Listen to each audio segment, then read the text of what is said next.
We are ready to put the mashed potatoes on the shepherd's pie.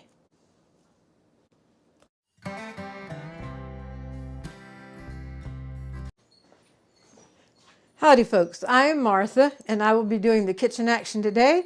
Dorothy will be editing the video. We both welcome you to Hirschberg's Miracle Homestead. Our kitchen action today is putting together a shepherd's pie. Sunday we had a fellowship meal at church, and at church in one of our cabinets we keep, let me get it, these little containers, or some are smaller, but this happens to be the Daisy sour cream container. And if someone has an abundance of leftovers and wants to share with someone, they go to that cabinet, put it in a container and bless them with it. And then we take the empty container back to be reused again. And we had 2 huge pots of mashed potatoes brought. And my Aunt Martha was one of them. And so she blessed us with mashed potatoes. So we have leftover mashed potatoes going into this meal. And you'll see how we'll use them as we go along. Okay, I'll pull you in and we'll go across all the ingredients we need. This is for the base and this is for the top. The ingredients we need for the shepherd's pie are hamburger, and this we had prepared and had in the freezer. It already has onions and it was cooked with salt and pepper. And then tomato paste, all-purpose flour, garlic powder, soy sauce, salt and pepper, peas, carrots, beef broth. And then for the topping, we'll need mashed potatoes, Parmesan cheese, and we're going to sprinkle some parsley flakes on top. And some milk. Okay, we're going to focus on the base part first. I'll just slide this to the side, as I often do. We're going to start out by putting the hamburger in the kettle. Then before I add any liquid to it, I'm going to put the flour to it and kind of mix it up in the burger. The flour is a thickening agent. All right, now we'll put the beef broth in.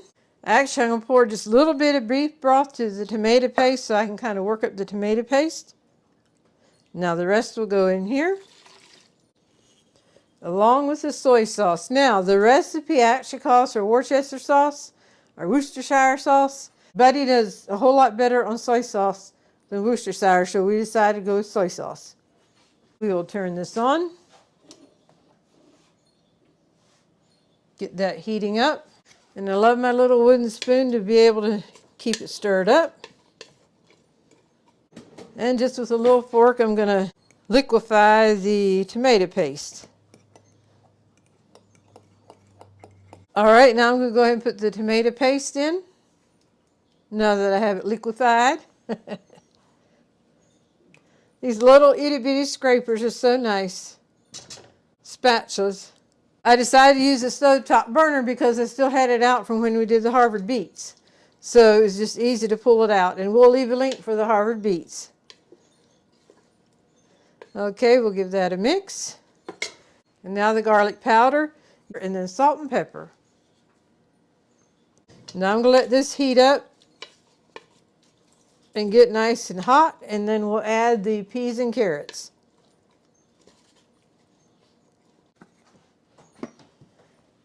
And every time that I welcome our subscribers, we truly mean it from our heart, because without you, our channel would be nothing. So we welcome all of our subscribers back, our new subscribers. Welcome, welcome. We hope you enjoy the journey. And thanks for those who like our videos for pushing the thumbs up button and commenting and also sharing it on your social media. All that helps our channel to grow. So thank you very much. And again, it comes from the bottom of our heart every time. And I didn't mean to hit my speaker. It probably made a little noise. Okay. I could have had the carrots done up already, and you can just do it with a knife because you don't need that much. But I like to have everything uniform for something like this, so I thought I'll just use my chopper. This is our little thing to clean the chopper teeth with, and also here where it goes down into the chopper. And then it stores very nicely right there. We got this in an estate auction. We love watching out estate auctions for things that we need. And then if we have to go any way for something that we found that we need, then we look for something that jumps out at us that we want, because we wouldn't have needed this.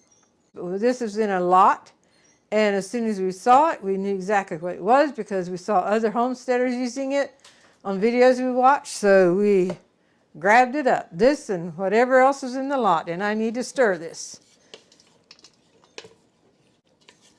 So that's what I'm going to use for the carrots, and we can leave a link for this from Amazon. Thank you also for those who do go through our link to do your Amazon shopping at no extra cost to you. We get a small commission, and that also helps us very much. So thank you.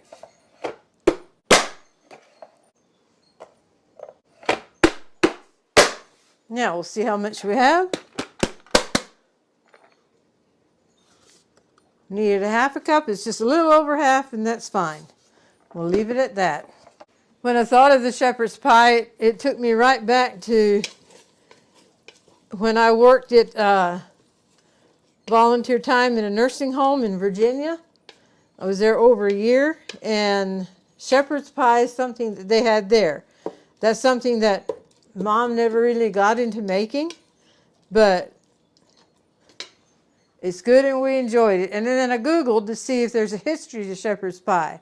It's thought to have been originated back in the 18th, 19th century as a way of using leftovers. And Ireland and the United Kingdom both claim credit for this dish. So whoever it comes from, we're thankful that they did it because it is a good little dish. It's about time to add our peas and carrots, and it's time to come together so we can be cooking at this together.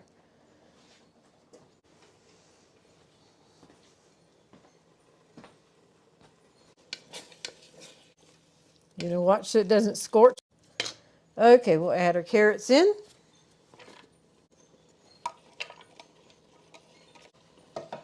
And our peas. And give this a stir. The peas and carrots make that it's a nice, colorful dish.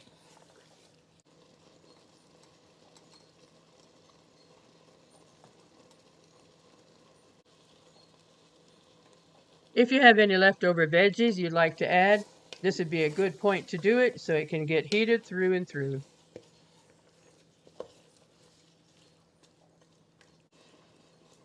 Carrots are softening up. It will be in the oven for a while then. And the peas were from the freezer. And Food Lion helped us out again with our peas because we don't have fresh peas from the garden in the freezer. Okay, this has been simmering for a little over 5 minutes. It's looking mighty good, smelling even better.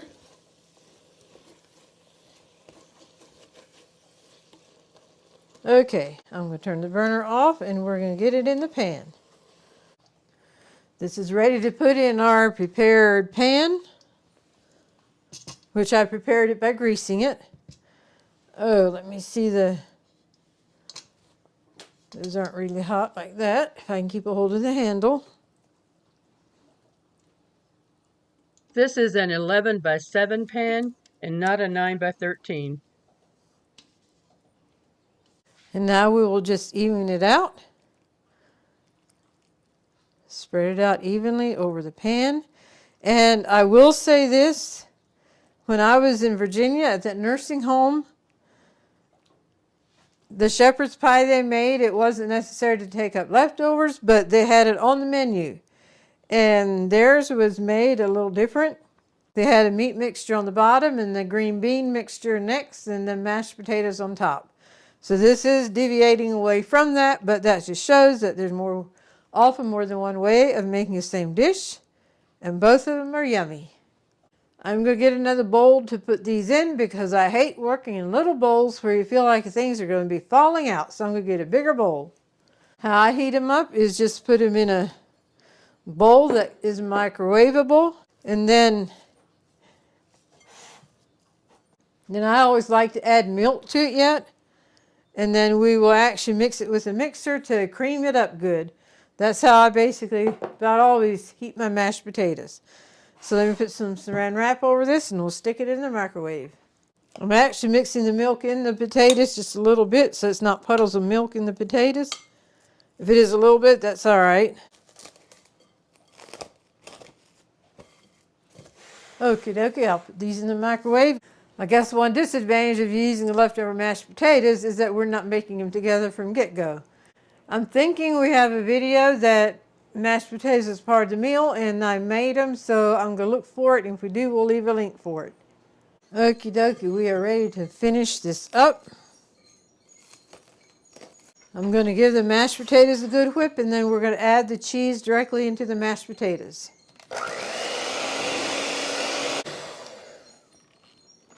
All right, the Parmesan cheese.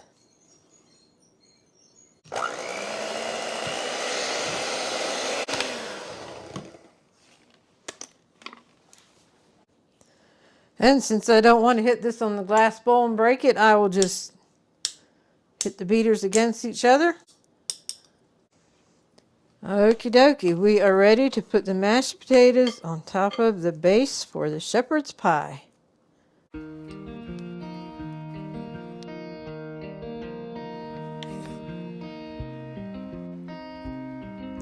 And now we'll do some swirls back and forth. I'm going to put just a few parsley flakes on the top.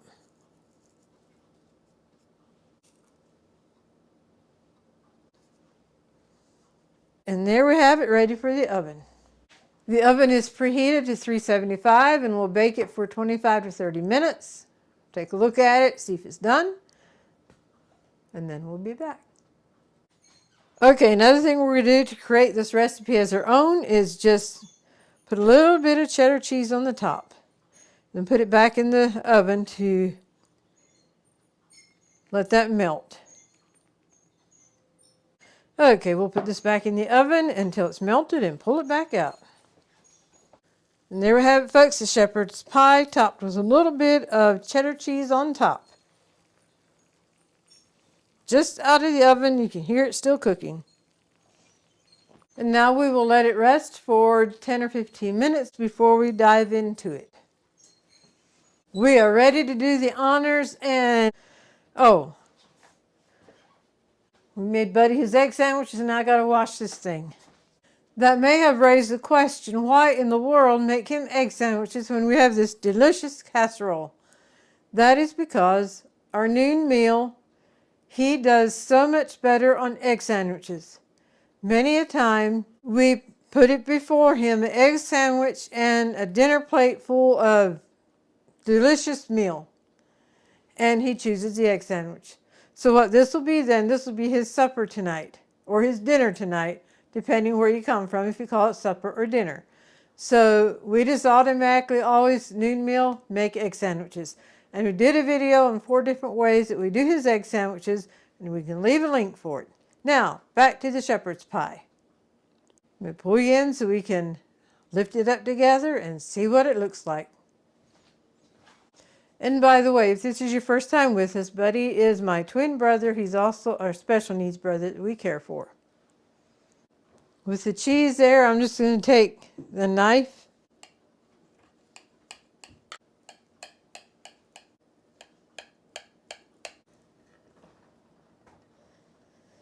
getting that first piece out is always a challenge. Oh well, we'll just go for it.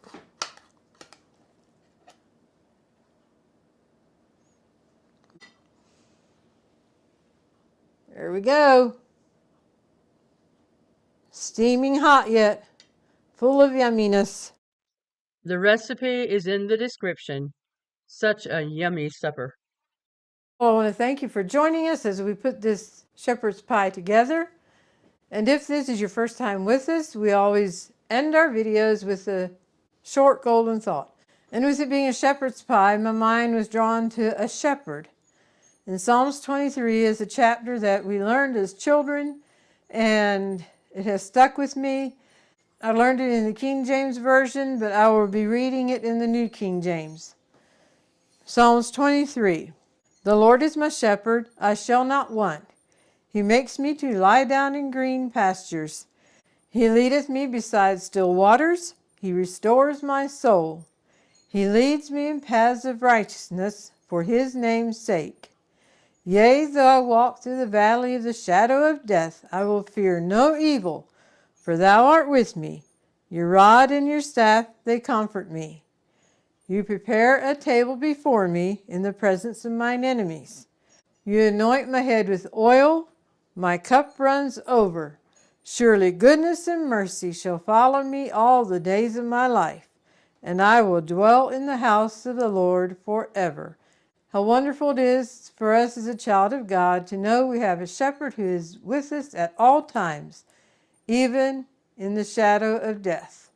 We don't have to fear any evil because we know that Jesus is with us and we'll be ushered into the presence of God. So that was Psalms 23.